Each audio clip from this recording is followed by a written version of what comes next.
नमस्कार, 99 न्यूज के इस बुलेटिन में आपका स्वागत है। मैं हूं आपके साथ सोमनाथ तिवारी।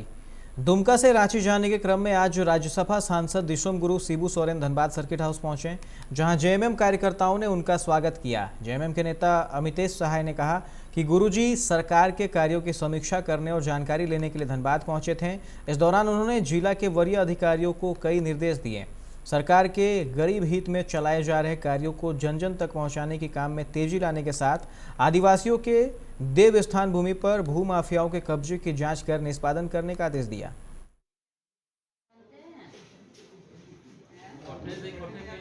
गुरुजी दुमका से रांची जा रहे थे, उस क्रम में धनबाद में रुके और यहाँ शासन के द्वारा, चूँकि झामुमो की सरकार है, महागठबंधन की सरकार है, तो जनता से जुड़े मुद्दे के बारे में चर्चा किए कि लोगों को किस तरह का फैसिलिटी मिल रहा है, नहीं मिल रहा है, और विस्तार से समझे। कुछ लोगों का कुछ कार्य आवश्यक कार्य था, उसके लिए वो उपायुक्त को भी लेटर भेजे अभी कि जैसे उन लोगों का काम हो। एक सोनोत संताल समाज का कोई भूमि है, उसमें कोई अतिक्रमण कर रहा है, इसके लिए अभी तुरंत वो उपायुक्त को भेजे हैं लेटर।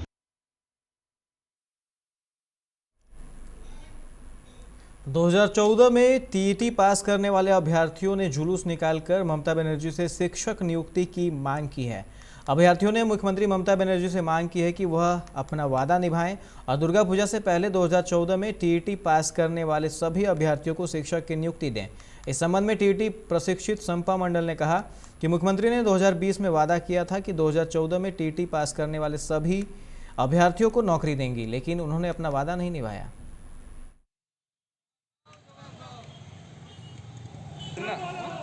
আমাদের বিক্ষোভ কারণ আমাদের এই 2014 প্রাইমারি টেট পাস প্রশিক্ষিত সমস্ত প্রার্থীকে মুখ্যমন্ত্রী প্রতিশ্রুতি দিয়েছিলেন নবান্ন থেকে প্রেস কনফারেন্স করে 2020 সালের 11ই নভেম্বর তৎকালীন মুখ্য সচিব আলাপন বন্দ্যোপাধ্যায়কে সঙ্গে নিয়ে যে আমাদের 2014 প্রাইমারি টেট পাস প্রশিক্ষিত 20,000 প্রার্থী আছে, সমস্ত প্রার্থীদেরকে নিয়োগ দিয়ে দেওয়া হবে।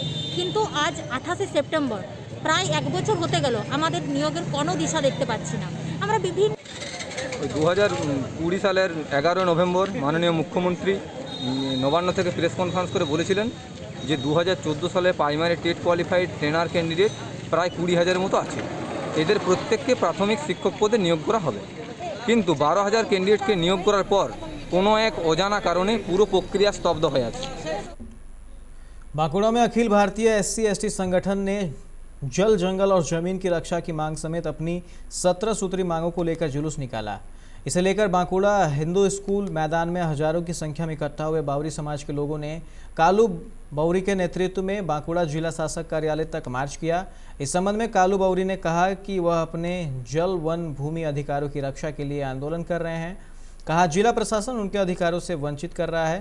संगठन के पी बाला ने कहा कि लंबे समय से आदिवासियों के आंदोलन के बावजूद प्रशासन जन, जंगल, जमीन की रक्षा नहीं कर रही है।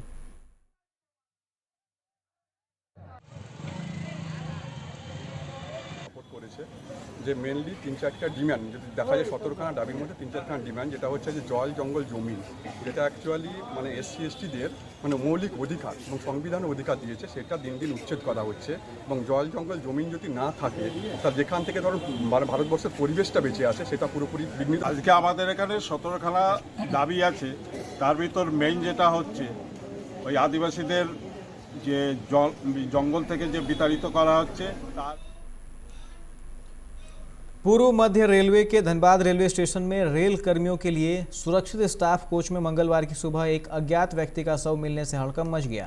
घटना के संबंध में बताया जाता है कि रेल कर्मियों के लिए सुरक्षित कोच के शौचालय से काफ़ी दुर्गंध आ रही थी, जिसके संबंधित अधिकारियों ने मामले की सूचना रेल पुलिस को दी। सूचना मिलने के बाद रेल पुलिस ने शौचालय को खोलकर देखा तो वहाँ एक व्यक्ति का शव पड़ा था। शव देखने से प्रतीत होता है कि उस व्यक्ति की मौत 3 से 4 दिन पहले हुई है। पुलिस ने शव को शौचालय से निकालकर पोस्टमार्टम के लिए SNMMCH भेज दिया और मामले की जांच में जुट गई है। रेल पुलिस का कहना है कि मृतक की पहचान नहीं हो पाई है। पोस्टमार्टम रिपोर्ट आने के बाद मौत के कारणों का पता चल जाएगा। पुलिस पूरे मामले की जाँच कर रही है। जनता मजदूर संघ के बैनर तले रंजय सिंह के नेतृत्व में 2 सूत्री मांगों को लेकर चासनाला कांटा घर के समीप अनिश्चितकालीन आर्थिक नाकेबंदी कर विरोध प्रदर्शन किया गया। वक्ताओं ने कहा कि सेल प्रबंधन से नियोजन की दोनों मांगों पर सकारात्मक वार्ता हुई थी, जिसमें प्रबंधन की ओर से आश्वासन दिया गया था कि 4 कर्मियों को रेगुलर काम दिया जाएगा एवं 50 सदस्यों में 5 लोगों को नियोजन देकर कोटा पूरा कर दिया जाएगा। लेकिन प्रबंधन वादा खिलाफी कर रही है, जिसके विरोध में अनिश्चितकालीन आर्थिक नाकेबंदी शुरू कर दी गई है। इससे भी प्रबंधन नहीं माने तो उग्र आंदोलन किया जाएगा। आपने किया गया 45 विस्थापितों को रोजगार। न्यू मोतीनगर में क्या मांग है आप लोगों का? मांग है, हम लोग यहाँ को विस्थापन है, ठीक है। विस्थापन किया गया। कंपनी को डिमांड, हम लोग डिमांड किए थे, कंपनी 50 लड़का को एग्रीमेंट जो है कर चुके हैं। करने के बाद 5 लड़का को दिया गया है। बाकी कंपनी को कहने को मतलब था हम पर महीना हम 5-5 ठो आदमी आपको जो है फेच करेंगे। यहाँ का जो सेल प्रबंधन है चातनाला का, बार बार वादा खिलाफी करता है, समझौता वार्ता कर लेता है और उसको इम्प्लीमेंट करने में आनाकानी करता है। अभी सबसे अहम मुद्दा हम लोग का जो है, समस्या तो अनगिनत है, लेकिन अभी फिलहाल जो बंदी हुआ है, हम लोग 21 तारीख को नोटिस दिए कि ऐसा ऐसा आप लोग जनता मजदूर संघ के साथ समझौता किए हैं, उसे लागू कीजिए। क्या क्या 45 नौजवान जो है, 50 मोती नगर के नौजवान को, जो विस्थापित नौजवान है, हरिजन है, उनको प्रबंधन बोला था कि फेज बाई हम 50 नौजवानों को रोजगार देंगे। 5 नौजवानों कितने दिनों के अंदर रोजगार? फेज मतलब बोला था 6 महीना के अंदर देना था, हर महीना वो बोला था। धनबाद विधायक राज सिन्हा ने अपने आवासीय कार्यालय में ब्लड डोनेशन कैंप का आयोजन किया। इस दौरान विधायक खुद अपना ब्लड डोनेट किए। उन्होंने कहा कि रक्तदान महादान है और रक्तदान से ही किसी की जान बचाई जा सकती है। मैं एक विधायक के साथ साथ एक सामाजिक कार्यकर्ता भी हूं। उन्होंने कहा कि आज पार्टी के तमाम कार्यकर्ता पूरे देश भर में इस ब्लड डोनेशन कैंप का आयोजन कर रहे हैं और भारतीय जनता पार्टी के जिला कार्यालय में भी इसका आयोजन किया गया है।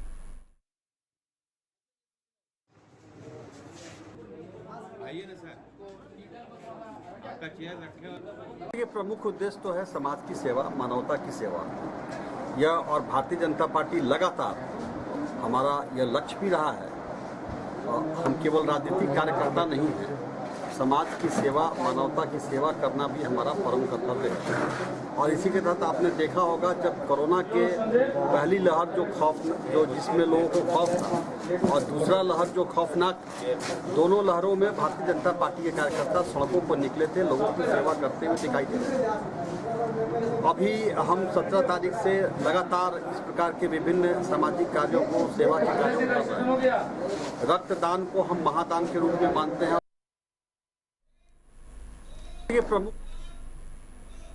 झारखंड सरकार और जिला प्रशासन के विरोध में भीम आर्मी ने अपने विभिन्न मांगों को लेकर रणधीर वर्मा चौक से लेकर डीआरएम चौक तक प्रतिवाद मार्च निकाला।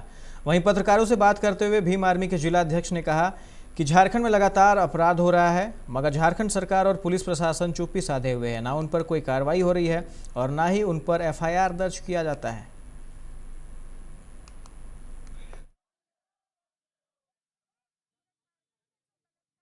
छोटे छोटे मासूम बच्चियों पर जो जुल्म हो रहा है, ये बहुत निंदनीय है।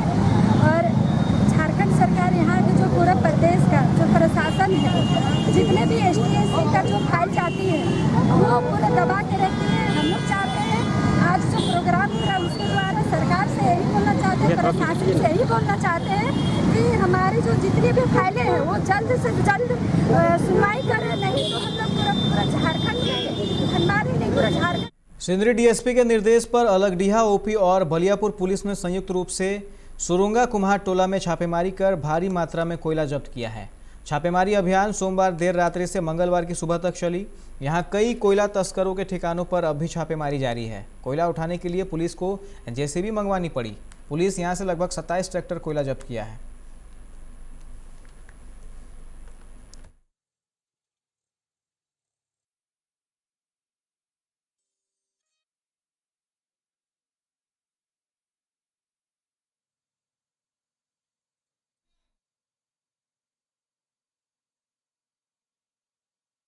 धनबाद पुलिस अब कोर्ट और कानून से ऊपर उठकर कार्य कर रही है। यह हम नहीं कह रहे हैं। सदर थाने में मारपीट की शिकायत करने पहुंचे एक युवक के साथ पुलिस ने जो सवाल किए और जो सबूत मांगे हैं, उससे पुलिस का यह रूप खुद ब खुद उभर कर सामने आया है। दरअसल धनबाद बजाज फाइनेंस कार्यालय में असिस्टेंट मैनेजर के पद पर कार्यरत राकेश कुमार श्रीवास्तव के साथ सोमवार को कोर्ट रोड में कुछ युवकों ने मारपीट की। राकेश का आरोप है कि मटकुरिया निवासी राजीव रंजन नामक युवक समेत उसके कुछ अन्य साथी जबरन बजाज फाइनेंस की एक लोन धारक की गाड़ी को रोककर फर्जी तरीके से चालक से लोन की राशि देने का दबाव बना रहे थे। इस बात की जानकारी मिलने पर कोर्ट रोड पहुंचकर युवकों को मना किया और चालक को वहां से छुड़ाया। बाद में वह सभी लोगों ने उन्हें घेर कर मारपीट की। घटना के बाद मारपीट की शिकायत करने जब वह धनबाद सदर थाना पहुंचे तो पुलिस शिकायत दर्ज करने से साफ मना कर दी। बताया गया कि शरीर के किसी हिस्से से खून नहीं निकल रहा है। फिर आखिर मारपीट का प्रमाण क्या है?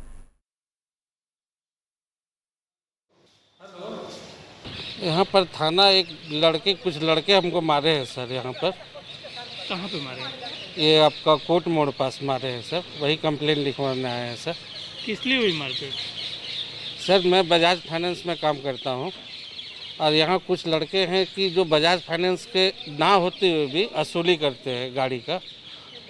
तो वही एक गाड़ी वो लोग पकड़ लिए थे। मैंने मना किया था कि भाई तुम क्यों गाड़ी पकड़ रहे हो, तुमको कौन दिया है गाड़ी पकड़ने के लिए। उस समय तो गाड़ी वो लोग छोड़ दिए सर। बाद में मैं जब कोर्ट मोड़ में था तो मेरे साथ वही मारपीट किया सर। थाने में आए तो थाने में क्या बोला गया? थाने में वही बोला जा रहा है कि सर आपको कहाँ चोट लगा है, कैसे FIR लिखाएगा। आवेदन दिए तो थाना लिया आवेदन? अभी तक तो सर नहीं लिया गया है सर। कोयला तस्करी की जांच कर रही सीबीआई ने लाला के 4 करीबी सहयोगियों जयदेव मंडल, नीरद बरन मंडल, गुरुपद माझी और नारायण नंदा को केंद्रीय सुरक्षा बलों की कड़ी सुरक्षा में आसनसोल की सीबीआई विशेष अदालत में पेश किया गया। इसे लेकर अदालत में काफ़ी गहमागहमी का माहौल रहा। सीबीआई ने पिछले साल 26 नवंबर को अनूप मांझी और ACL के 2 GM और 3 सुरक्षा अधिकारियों के खिलाफ अवैध खनन, कोयले की तस्करी का आरोप लगाते हुए मामला दर्ज किया था। रानीगंज के अंजुमन इमदादे बाहिमी के दफ्तर में संवाददाता सम्मेलन का आयोजन किया गया, जहां संगठन के महासचिव नदीम ने कहा कि 2 अक्टूबर को अंजुमन के स्वर्ण जयंती के अवसर पर एक स्मारिका का विमोचन बिलाल हसन द्वारा किया जाएगा। उन्होंने कहा कि स्मारिका में अंजुमन के इतिहास और अल्पसंख्यकों के विकास को लेकर बताया गया है।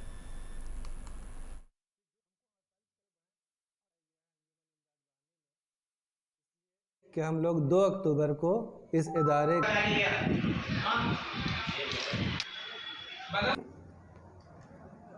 गोल्डन जुबली के बारे में आप सबसे पहले तो जो मेरे साथ उसका जो ग्रुप था, नौजवान ग्रुप था, उसमें बहुत से मर चुके हैं, बहुत से तब्दीलियाँ चुके, उतने लोगों का नाम बोलना बहुत मुश्किल है। लेकिन एक साथी तो मेरे यहाँ बैठे हुए मास्टर कलीमुल्ला, BA ऑनर्स हुआ, MA हुआ, MA ऑनर्स हुआ, आज PhD तहरीक से और लोगों का मदद से हम लोग आने वाला हम लोगों को जो तैयारी है, इसी सिलसिले में तालीम के एक बात बोल रहे हैं कि जो हमको 48 करोड़ बढ़े और आ गया है अंजुमन इमदाद बाहमी में, इसलिए कि हम लोग 2 अक्टूबर को इस इदारे का गोल्डन जुबली मनाने जा रहे हैं।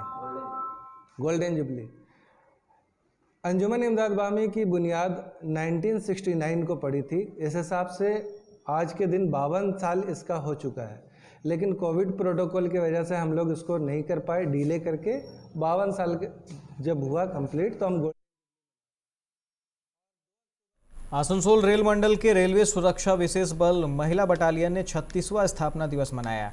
इस दौरान सांस्कृतिक कार्यक्रम का आयोजन किया गया। कमांडेंट दीपचंद्र आर्या ने कहा कि रेलवे सुरक्षा बल के स्थापना दिवस पर कई कार्यक्रम का आयोजन किया गया था, जिनमें वृक्षारोपण, सामूहिक व्यायाम, खेलकूद, साफ सफाई शामिल है। मौके पर सैन्य सहायक जितेंद्र कुमार श्रीवास्तव सहित कई लोग मौजूद थे।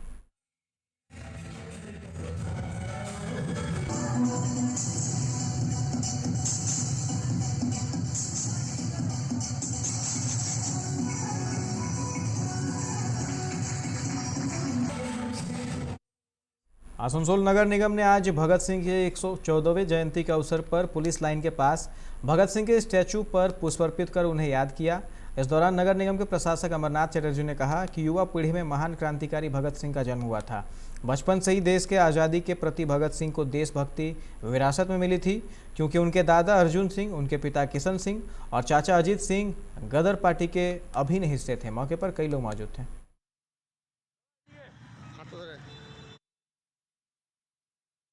पश्चिमी सिंहभूम के गुदड़ी थाना क्षेत्र के टेमना जंगल में पुलिस और PLFI सुप्रीमो दिनेश गोप के दस्ते के साथ मुठभेड़ हुई है।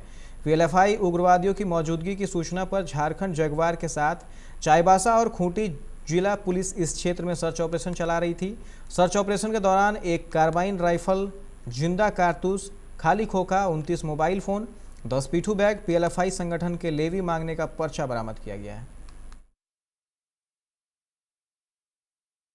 बोकारो के चंदनक्यारी ब्लॉक में सियालजोरी स्थित वेदांता इलेक्ट्रो स्टील प्लांट में हुए हादसे में 3 ठेका मजदूरों की ऊंचाई से गिरकर मौत हो गई। बंद ब्लास्ट फर्नेस को फिर से चालू करने के लिए 3 मजदूर काम कर रहे थे।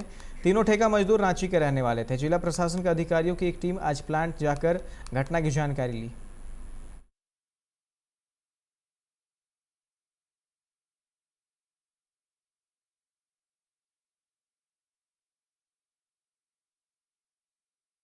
सरायकेला के कुदरसाई में बालू कारोबारी ट्रैक्टर चालक की गोली मारकर और पत्थर से कुचलकर हत्या कर दी गई। रात में लोगों ने घर से कुछ दूरी पर बालू कारोबारी को एक व्यक्ति से झगड़ा करते देखा था। कुछ देर बाद गोली चलने की आवाज़ आई। लोग जब मौके पर पहुंचे तो बालू कारोबारी की बाइक मिली। वहीं आज सुबह उसका शव खेत से बरामद किया गया है। पुलिस पूरे मामले की जाँच में जुटी है।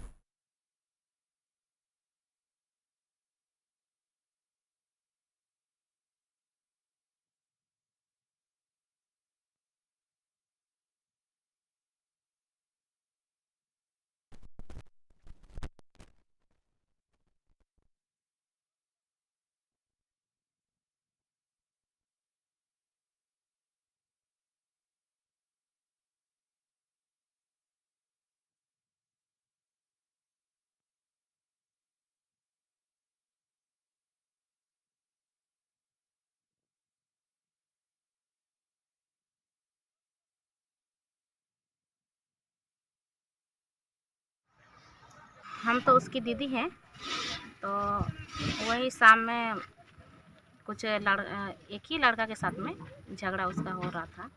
उससे खबर मिला हम लोग को, तो उसके बाद तो दोनों को अलग करके दोनों को अपना अपना भेज दिया अपना अपना घर। उसके बाद में रात में फिर पता नहीं चला वो फिर कब आया, और उसका रात में फिर उसका गाड़ी पड़ा हुआ था बीच में। तो एक गांव वाला लोग हम लोग खबर दिया कि आपका भाई का गाड़ी बीच में पड़ा हुआ रोड के बीच में। ये तो स्पष्ट नहीं हुआ है कि मामला क्या है, क्योंकि इतना मालूम चला है कि गांव के कुछ लड़कों के साथ आपसी विवाद उत्पन्न हुआ था। किस वजह से लेकर ये तो नहीं मालूम स्पष्ट है। कल का ही बात है। कितने बजे का? करीब 3-4 बजे शाम में। ये हत्या रात में हुई है? हत्या रात में हुई है। ग्राम कुदरसाई में पिछले रात्रि एक युवक की हत्या हुई है। इसमें प्रारंभिक जांच में पता चला है कि गांव में उसका झगड़ा हुआ था, और यहाँ पे एक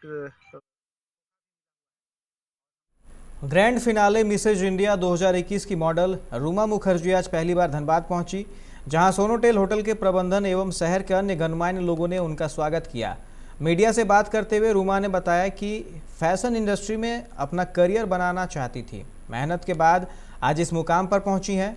घर के 4 दीवारी के अंदर रहने वाली महिलाओं और युवाओं को आने वाले वक्त में प्रशिक्षण देकर उन्हें फैशन की दुनिया में बेहतर करने का मौका देना चाहती हैं। पेशे से fitness health expert Ruma Mukherjee मौका मिलने पर बॉलीवुड में भी अपना करियर बनाने को इच्छुक हैं।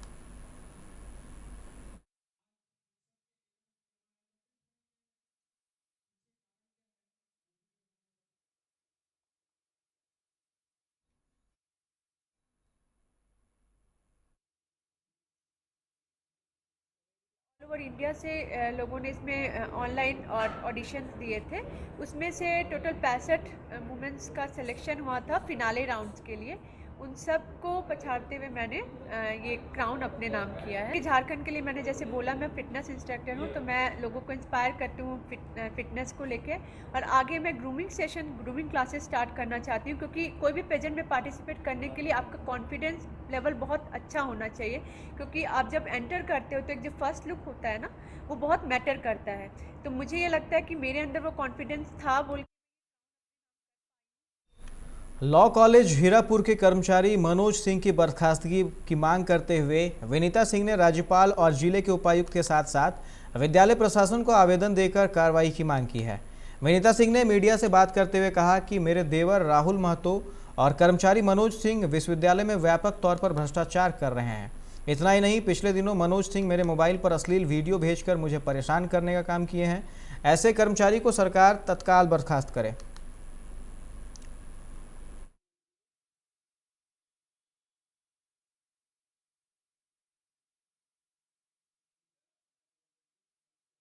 के बर्खास्त करने के लिए और प्रिंसिपल साहब की जवाबदेही का मामला है, कमेटी को भंग करके नई कमेटी बनाने का, और वहाँ पे जो भी गवर्निंग बॉडी है उसमें सुधार का मामला है। तो बस इसी के लिए हम लोगों ने बुलाया है। और जिस तरह का मामला उन लोगों ने मेरे साथ किया है, बजाते पूरे सचिव के साथ मिलके, सचिव मेरे राहुल हैं देवर और राजेश कुमार हैं, और भी लोग हैं इसमें अंदर कमेटी के, अनूप झा हैं, शंकर महतो हैं, बहुत सारे लोग हैं। तो इन लोगों के खिलाफ़ इतना लंबा लाइन लगा हुआ है, तो उसी के खिलाफ़ हम लोग ये सब कार्रवाई कर रहे हैं। ये धनबाद लॉ कॉलेज का मामला है। हम लोगों ने यही मांग की है कि हम लोग का जो कुछ भी ये सब घटना घटी है उस पर ध्यान दिया जाए और इनको बर्खास्त किया जाए। और सरायकेला के कुकड़ू प्रखंड में आज झुंड से बिछड़े एक हाथी गांव आ गया। गांव में दिन को ही हाथी पहुंचने से ग्रामीणों में दहशत का माहौल है। ग्रामीणों ने ट्रैक्टर का सहारा लेकर हाथी को पैलोंग जंगल की ओर भगाया। इसके पहले हाथी ने खेतों में विचरण कर रहे लगे वहीं धानों को भी रौंदकर नष्ट कर दिया।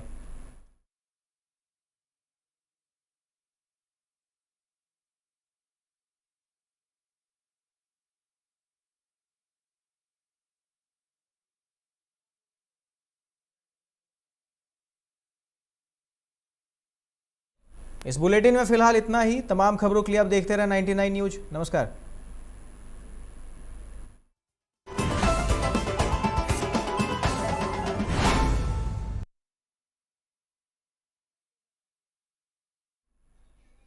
पैकेज है, पैकेज वायरल भी है, पैकेज भी है।